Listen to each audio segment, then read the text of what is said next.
Okay, we were talking about Playhouse 90, and I wanted to ask you who wrote the on-air introductions for the show? The on-air introductions. Yeah, in the beginning, where the person would introduce the show. Oh, excuse me, for the star of the next Mm-hmm. of the next week. That was essentially I did some of those, but um, most of those were a pattern. In other words, they pretty well said the same thing, and we just plugged in the star of next week. Mm-hmm. So we just had a format for it. But they And the beginning parts where they say tonight is about whatever. oh, the actual promos you mean Yeah. that they used? Mm-hmm. That was very well done. No, that was done by an ad agency. And there was one in particular that I quote a lot now because I thought it was so good. James Mason, the British star who appeared in several of the Playhouse 90s, was seen seated in front of his makeup mirror. And he was putting makeup on, and he turned around to us, to the camera, as if we had just intruded into the dressing room. And he said, good evening. Tonight I'm starring in such and such by so-and-so. He always named the writer. And it's about so-and-so and so-and-so, and I think you will enjoy it. Please tune in 9:30. And turned around and finished his makeup. And I remember thinking, now that's that's a that's a good promo because you've got the star doing it so. But that was an ad agency. Mm-hmm. You know. Can you talk a little bit about some of the directors? There were two big ones, main ones, I mean. Franklin J. Schaffner was one of them. Yes. Can you talk a little about him? Yes, Frank was very good. He was very talented. Frank started in television, by the way. He was directing baseball broadcasts, and he got into television very, very early on, and directed a lot of Studio One for CBS, and came out. He was one of the alternating directors. Frank had a really good touch. He was very good. I think it was Frank who directed the 80-yard run, and he was alternating with the other directors. Frank went on to direct Planet of the Apes and a number of top features, but he had a devastating sense of humor, a real wit about him. In the most serious drama, the most serious story, he still had that very droll wit, and he really did very well. He worked very, very comfortably with actors. And the 80-yard run, which was a very interesting Irwin Shaw story adapted by David Shaw, there was a boom shadow in the middle of the play. And it kind of, you're sitting at home watching this, and your attention is immediately drawn to the boom shadow. So it was really, it hurt the scene. And so, of course, he was enraged that happened because that's lack of coordination down on the floor. And they had a meeting at MGM the next day. The show was Thursday night. MGM had staff meetings on Friday mornings with all of the MGM executives, and they were all CBS, you mean? Pardon me? CBS executives, you mean? No. I'm speaking of this is another. Actually, MGM movie studio. Okay. And okay. they had a meeting, their own staff problems, and suddenly what happened is that they started talking about the boom shadow on Playhouse 90 the previous night, as if to say, what a primitive medium that is, whereas we here at MGM, we're doing films and we can cover up the errors and reshoot and everything else. And they were talking about it and talking about it and talking about it. And finally, one of them said, well, on the other hand, it was a terrific show. And that's really what the general reaction was. Frank really himself personally was not responsible for the boom shadow. But he was a very careful, meticulous guy, and an enormous amount of fun to be around. He had a great wit, and I miss him. What about John Frankenheimer? John was a terror as a young man. He became a director, I think he was 23 or 24 years old. And he worked as an assistant, I think, to Bob Mulligan and Sidney Lumet, one or two others. And he was really, a terrible infant in the sense that he was recognized immediately as one with talent. And he was certainly the youngest of the group. And John had a dominating personality. He always knew exactly what he wanted. And he was skilled in the sense that he had a great eye. And once after finishing a show, the great Hollywood director William Wyler, not Billy Wilder, but William Wyler, called him and introduced himself and said, young man, you have a great eye. And I mean, that's quite a compliment from a great director. But John was very tough.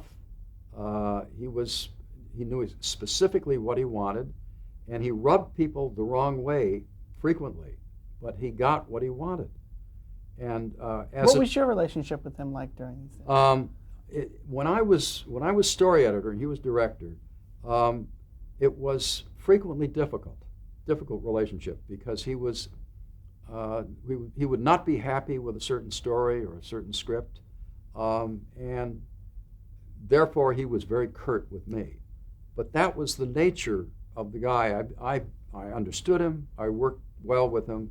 And we became professionally friendly, and we were honest with each other. I was in the booth one night when he was directing a Clifford Odets play that we had adapted, and it was very good. And so I congratulated him afterwards, and he said the dress rehearsal was better. He was a very honest guy, because in live television, you know, you did that. You had a rehearsal, then a dress rehearsal, then you went on air. It was a director's job to kind of pace those things. But as the years went by, and I saw John quite frequently after Playhouse 90, and we became very, very friendly. And in the last few years, I saw him quite often, and we joked a lot. And I saw him in Europe a couple of times when he had a special screening of a film that he directed called Seconds in Paris. And there was a huge audience for it, a new print of Seconds. And John speaks French beautifully. He made 4 pictures in France with French crews. And so I went out for a drink with him after that. And we were very close, and I must tell you, his death kind of shook me up. It really shook me up. It was premature. But he was a very, very talented man, and certainly in the live television days, you know, John was frequently quoted as saying, if they brought live television drama back, I'd go to it. He loved it. He loved it because he sat in the booth. The director was in control. There was no post-production. The director called the shots, camera 1, camera 2, camera 3, camera 4. In other words, the editing of the show was in the director's hands. All aspects of the ongoing show were in the director's hands. You once told a story where Lee J. Cobb had made a comment you rehearsing a show. Yes. There were 3 shows in various stages of development in order to make the schedule. And so 2 were in rehearsal halls, one next to the other. And one was John was directing, which was a very tough juvenile tale of juvenile violence. And a lot of the young actors that were around at that time were cast in it. Ben Gazzara and Harry Gardino and Nick Adams and Robert Vaughn and a few others. And it was a tough show about a bunch of very young college-age people who pull off a murder. In the next rehearsal hall, there was The Panic Button by Rod Serling, and it was a heavy drama, you know, but they were rehearsing on this one day, they were rehearsing a rather quiet scene. In John's rehearsal hall, there was a scene that required a lot of yelling. Well, John had him going crazy. This was rehearsal. And they were pounding on the wall between the two rehearsal rooms and yelling. And it went on and on for what appeared to be 2 or 3 minutes. Well, the Serling show had to just stop rehearsal. They just had to stand there to wait for this to calm down. Finally, the pounding on the wall slowed, and then it stopped. And in the Panic Button room, Lee J. Cobb was acting in it. Finally, there was silence, and Lee turned to everybody in his room and said, sounds like Frankenheimer gave an unpopular piece of direction. I wanted to ask you about a name that's associated with Playhouse 90, Ethel Wynant. Yes. Who was she? Ethel Wynant was casting director of Playhouse 90 from the very first show, and she went through the entire, 3.5, 4 years. She was there on the last show. A very experienced person when she joined the staff. She had worked on Broadway, and she came with an encyclopedic knowledge of actors. And her job was to see if she could fulfill the whole concept of the show was star casting whenever possible, and multiple star casting if possible. And she did quite a job with it. Very, very knowledgeable, learned person about the theater, knew everything about it. And I worked with her on a number of things, showing her research, when she was dealing with real life characters, showing her research on the way people looked and so on. She was a very knowledgeable person and was really the mainstay of the show. She stayed with it all those years. I'd like to ask you about some of the individual shows, and we're a little short of time, so if you can just give me a brief description of the show and anything that comes to mind. First of all, Requiem for a Heavyweight. Requiem for a Heavyweight was a great show. First of all, it was hard-hitting and yet sentimental at the same time. It was Rod Serling at his best. It was very important to Rod and to all of us because he wrote every word of it. He made every single change. Prior to that, Rod had written Patterns, which was done on Kraft, and it was highly praised, but there was a lot of talk that others had come in to rewrite. So Rod was very proud of the fact that Requiem was totally his. It's shown again,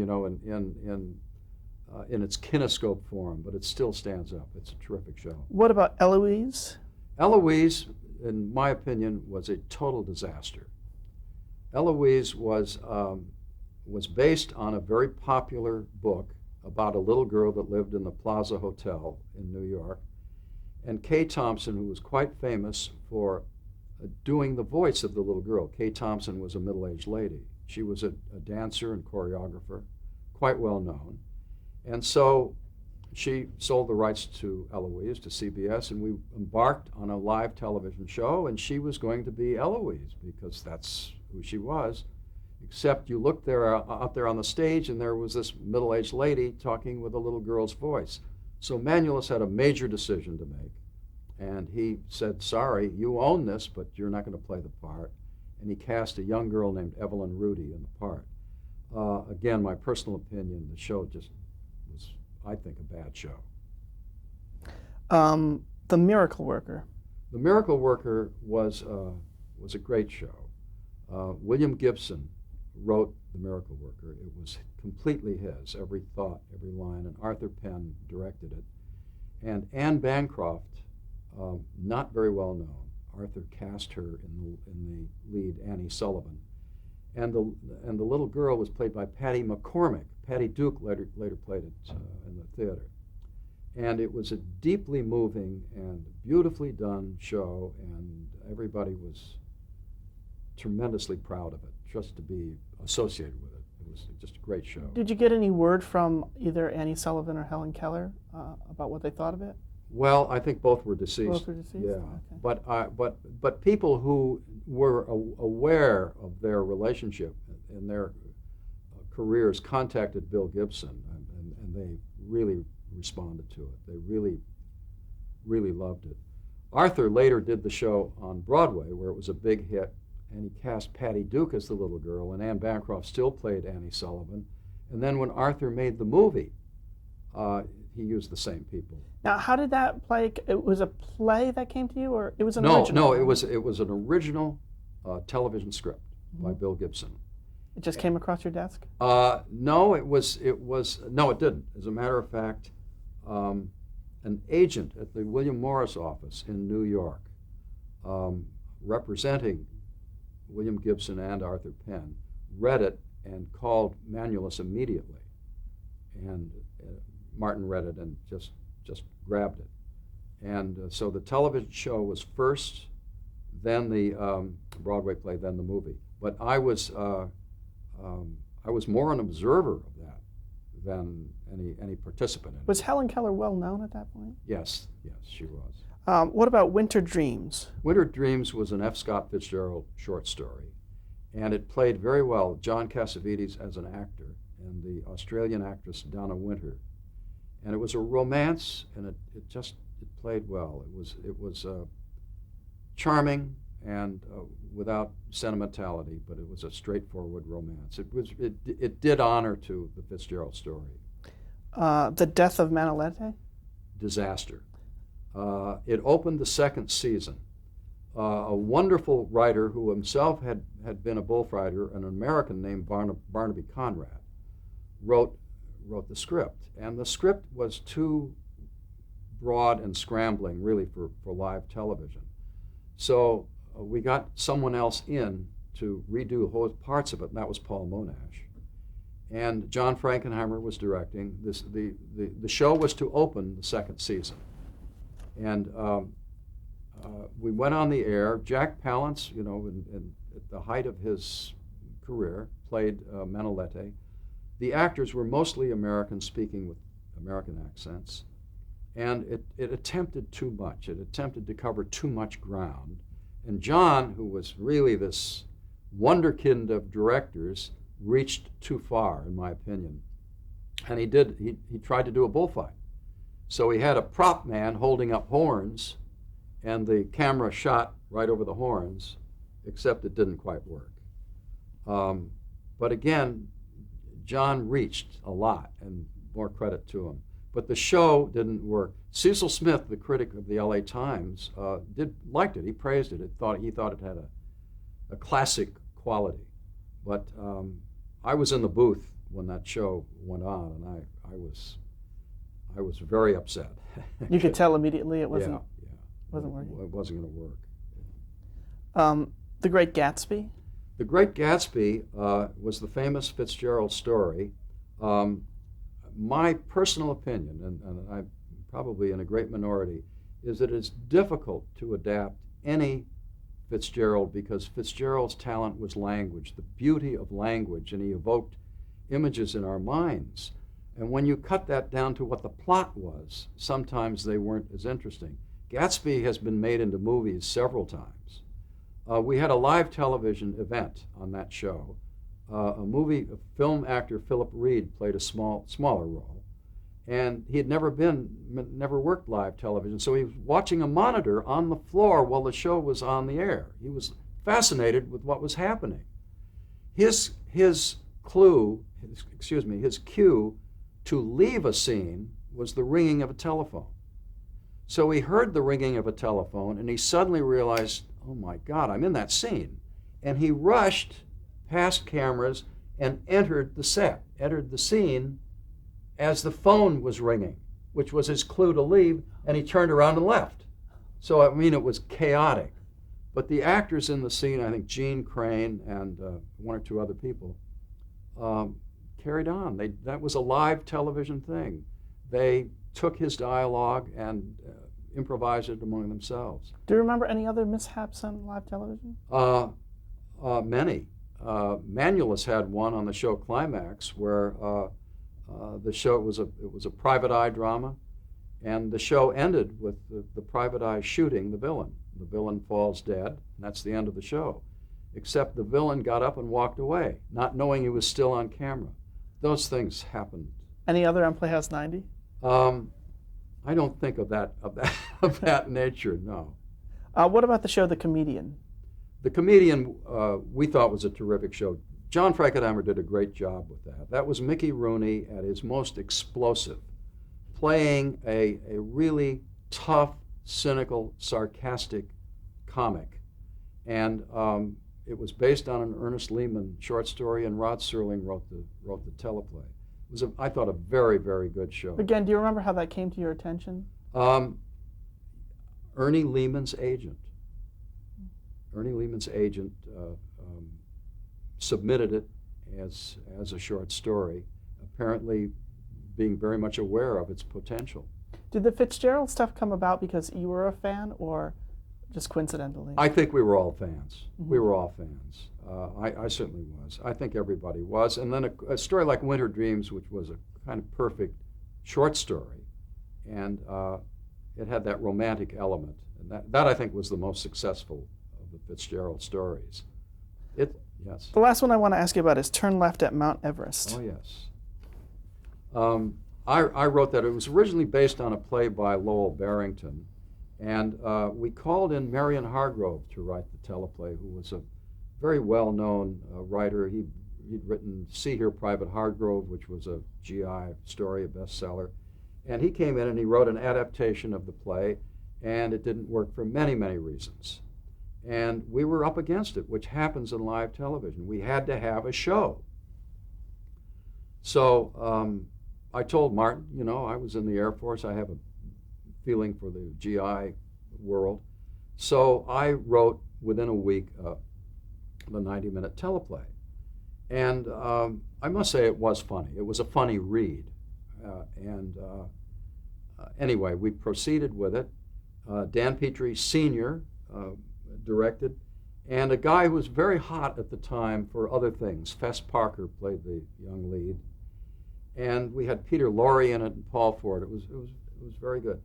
The on-air, the dress rehearsal was okay. The on-air show, there were a couple of glitches in it that made it heavy. But the reason I want to say something about Turn Left at Mount Everest is that I learned a lot from that. And I learned that it's not enough to be amusing in the stage directions, that the jokes and the behavior has to be in the content of the scene, in the dialogue of the scene. And what I did was, I think I wrote a funny play. But it was funny largely because of stage direction jokes and so on. And I learned it painfully, because the show was okay. But live television, a comedy, particularly romantic comedy, was a delicate thing to do. And I learned you better nail everything down. I mean, don't get farcical. Get it down into real behavior.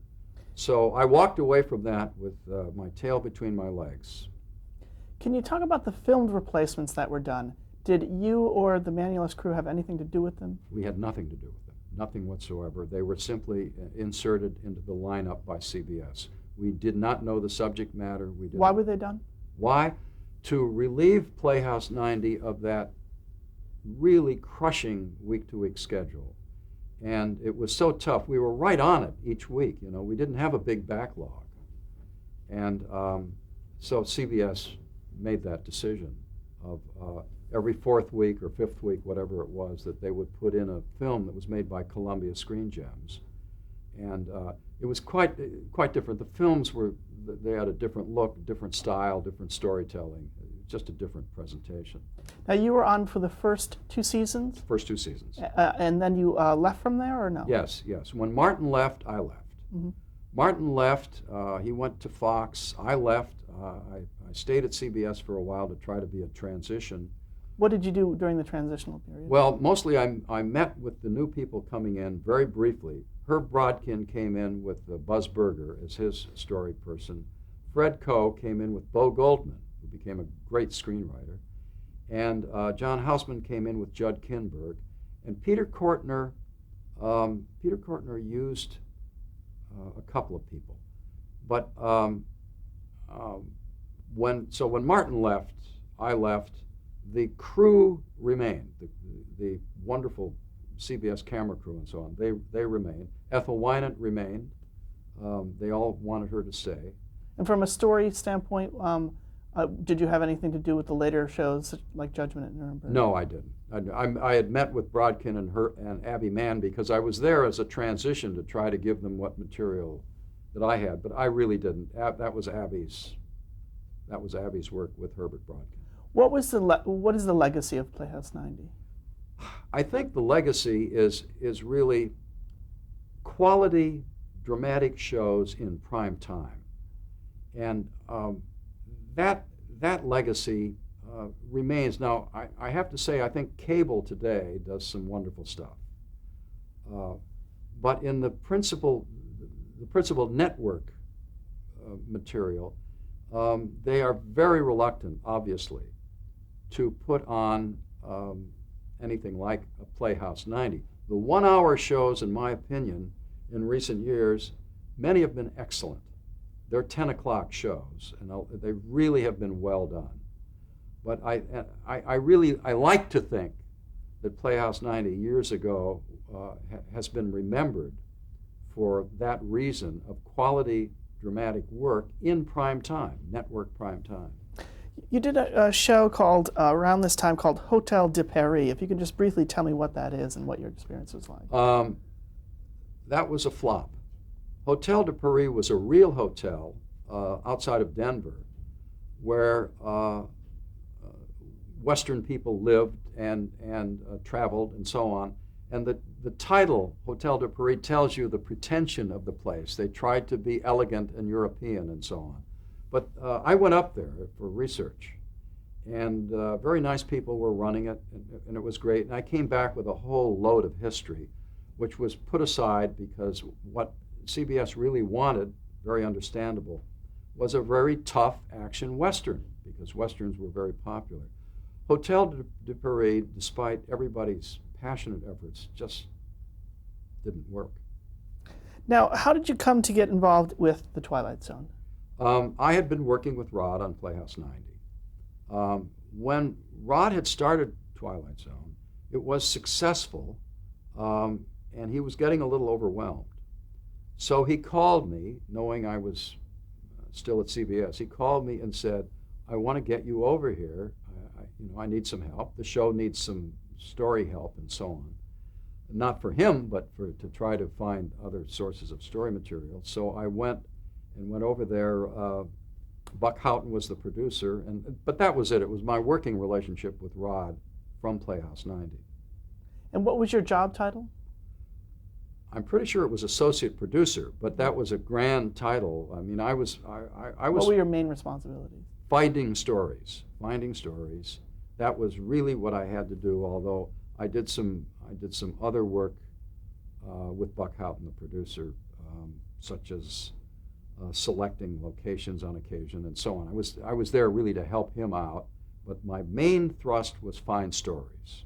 And what was Buck Houghton like? How did he compare to, say, a Martin Manulis or an Albert McCreary? Completely different personality. Buck sort of grew up on the Paramount lot. He went into their budget department. Buck was a tall, lean man who, if you took a look at him, you'd think, this is a real all-American country boy. Actually, he wasn't, but he had that look. And Buck was he distinguished himself in my mind because he would constantly come out with these extraordinarily intricate farm-like sayings, like a rooster hopping on a Junie bug, stuff like that. And I went, where does that come from, Buck? But he was a character, very hardworking, dedicated man. Anything to do with the physical production, he was just really skillful at. But a completely different personality from McCleary or Manulis. Did you report to him? Yes, I reported directly to Buck. We're going to stop there.